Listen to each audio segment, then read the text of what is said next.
மேடையில் அமர்ந்திருக்கும் மிகவும் வணக்கத்திற்குரிய அத்தனை பெரியோர்களுக்கும், அரங்கத்தில் அமர்ந்திருக்கும் அத்தனை பெரியோர்களுக்கும் கல்லூரியின் சார்பாக வணக்கத்தை தெரிவித்துக் கொள்கிறேன்.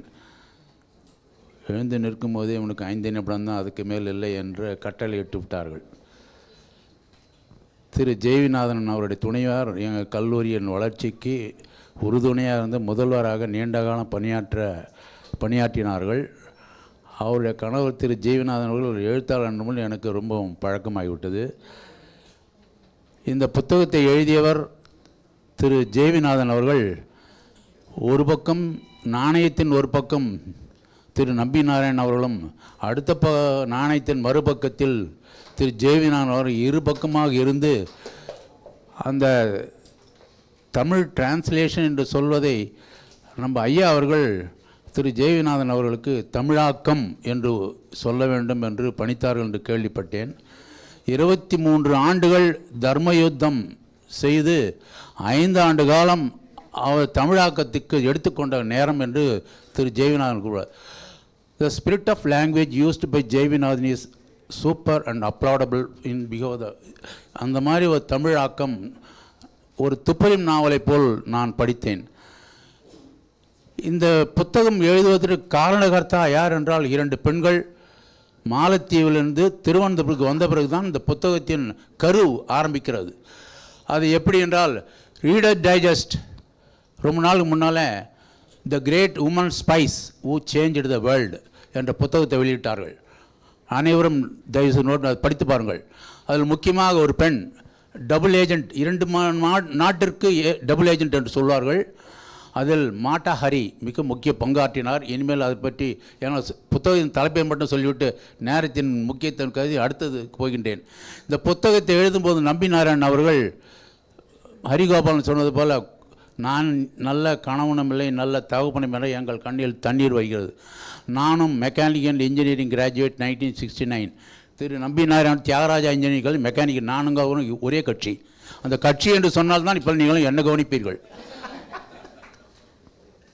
அடுத்ததாக இதில் குற்றவாளி யார், சதிய திட்டம் திட்டியவர் யார், அவரை கண்டுபிடித்தாலும் உலகுக்கு தெரிவிக்க வேண்டும் என்று சொல்லும்பொழுது இன்னொரு புத்தகம் ஞாபகம் வந்தது. Frederick Forsyth 1971 the days of the jackal என்ற திரைப்படம் வந்தது, புத்தகம் வந்தது. 2மே பரிசு பெற்றது. அது என்ன முக்கிய காரணம் என்றால், பிரான்ஸ் அதிபர் டிகாலை கொல்வதற்கு தனி ஒருவன் துப்பாக்கி எடுத்து கொல்ல முயற்சிக்கிறான். குறி தவறவில்லை. ஆனால் சுடும்பொழுது டிகால் சற்று நகர்ந்துடுவார், குறி அவர் பயத்து விடுகிறார். குற்றவாளியை பிடிக்கச் செல்கின்றார்கள் காவலாளிகள். ஆனால் குற்றவாளி அடுத்த கண்ட்ரி பார்டர் தொட்டு விடுகிறான். காவலாளி இங்கே நின்று விடான், தப்பி. இது திரைப்படத்தில் தி எண்ட் முடிந்து விடுகிறது.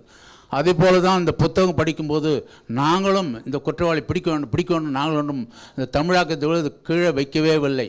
அத்தியாயம் 7 88 முதல் 100 பக்கத்தில் பகுதியில் அவர் திரு நம்பினாரனுக்கு திருப்பு முனை என்று தான் சொல்ல வேண்டும். அவர் கால்டெக்ஸ் பல்கலைக்கழகத்தில் முதுகலை பட்டம் பெற்றவுடன் அவர் இந்தியாவுக்கு 1970 திரும்பி விடுகிறார். அது காரணம் அவர் தாய் மண்ணின் மீது, தாய் நாட்டின் மீது வைத்திருந்த பற்று என்பதை நான் இங்கே தெளிவுபடுத்த விரும்புகிறேன். அங்கே இருக்கிற விஞ்ஞானிகள் அவரை அமெரிக்காவிலே தங்க வைக்கும் என்று கேட்டுக்கொள்கிறார்கள். இல்லை, இது எனக்கு வசதியாக இருக்குது. அப்படி இருக்கும்பொழுது நான் அதாவது என்னவென்றால், அவருடைய தாய்நாட்டு பற்று தான் இன்று மிக சிறந்த விஞ்ஞானியாக இஸ்ரோ அவரை உயர்த்தியிருக்கு என்று கூறலாம். அடுத்ததாக அவர் அந்த திடம் திரவம் 2க்கும் போட்டி, ஒரு சீனியருக்கும் ஜூனியருக்கும் உள்ள போட்டி. அந்த திடம் திரவம் எரிபொருளை பயன்படுத்துவதற்கு அவர்கள் எத்தனையோ முறை அவரை கருத்து வேறுபாடு இருந்தாலும், இந்த கருத்து வேறுபாடுகள் எங்கே அது உடனே இன்னொரு புத்தகம் ஞாபகம். சமீபத்தில் வெப் சீரியல்ஸ் வந்த ராபர்ட் ஓப்பன் ஹீமர், ஆட்டம் பாமை வடிவமைத்தவர். பேர்ல் ஹார்பரில் அமெரிக்க சூயசைட், ஜப்பான் சூயல் போட்டவுடன் அவர்கள் அமெரிக்காவில் உள்ளவர்கள் ஒரு பழிக்கு பழி வாங்கும் என்று துடிக்கிறார்கள். அப்படி ராபர்ட் ஓப்பன்ஹீமர் தான் கண்டுபிடித்த அந்த ஆட்டம் பாம் ஃபார்முலாவை மற்ற விஞ்ஞானிகள் எல்லாரும் நிராகரித்து விடுகிறார்கள். ஆனால் கொஞ்ச நாள் கழித்து ஒரு மாடல் பாம் அவருக்கு அனுமதி அளித்தார். வெடித்தது, தீப்பழம்பு வந்தது. நாகசாகி ஹிரோஷிமாவில் போடப்பட்ட அங்கே ஏற்படுத்திய அந்த பல லட்சக்கணக்கான உயிர்கள் வாங்கிய பிறகு அனைவரும் இனி மனித இனத்துக்கு எதிராக அணுசக்தியை பயன்படுத்தக்கூடாது என்ற ஒப்பந்தத்தின் பேரில் அணுசக்தி மாற்றாக ஆக்கப்பூர்வமாக அட்டாமிக் பவர் பிளான்ட் உலகம் பூராவும் வந்தது. அதுக்கு உதாரணம் Kudankulam, Kalpakkam.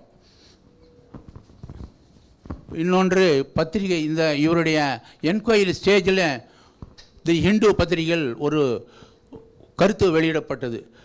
India is fulcrum of east and west. Always eastern countries will always see they want the India's growth, but at the same time the western countries, they will allow you to grow but they won't allow you to compete with them.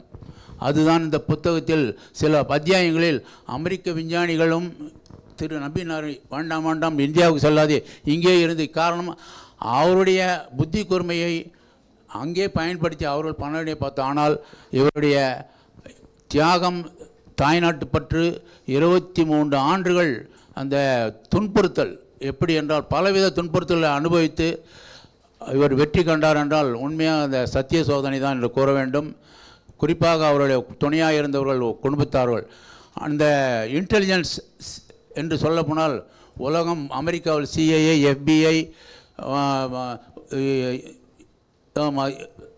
Israel மூசாத், அதேபோல் KGB இவர்களெல்லாம் இருந்தாலும் நம்முடைய இந்தியாவில் CIA, ரா, IB என்றெல்லாம் அந்த புத்தகத்தில் அவர் எந்த அளவுக்கு அவரை கடுமையான ஈவன் ஃபிசிக்கலாக கூட அடிச்சிட்டாங்க.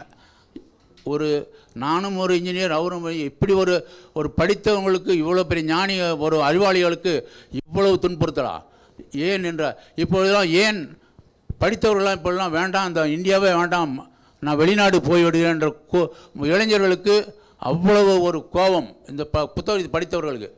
அப்படி ஏன் வெளிநாட்டில் நல்ல வரவேற்பு, ஆனால் உள்நாட்டில் கெட்டிகாரர்களுக்கு ரொம்ப கடுமையான சோதனை. இதுதான் இந்த புத்தகத்தின் வெளிவால் நான் படித்தேன். இருப்பினும் இந்த புத்தகம் நிச்சயமாக ஒவ்வொரு கல்லூரிகளிலும், பொறியியல் கல்லூரி, ஆர்ட்ஸ் அண்ட் சயின்ஸ் லைப்ரரியில் கண்டிப்பாக இருக்க வேண்டும் என்று கேட்டுக்கொண்டேன். நானும் எங்கள் கல்லூரி லைப்ரரி அதை அதிகமான புத்தகங்களை வாங்கி மாணவர்களை ஊக்கப்படுத்துவேன் என்று கூறி எனக்கு வாய்ப்பளித்த இந்த அனைவருக்கும் நன்றி கூறி விடைபெறுகிறேன். நன்றி, வணக்கம்.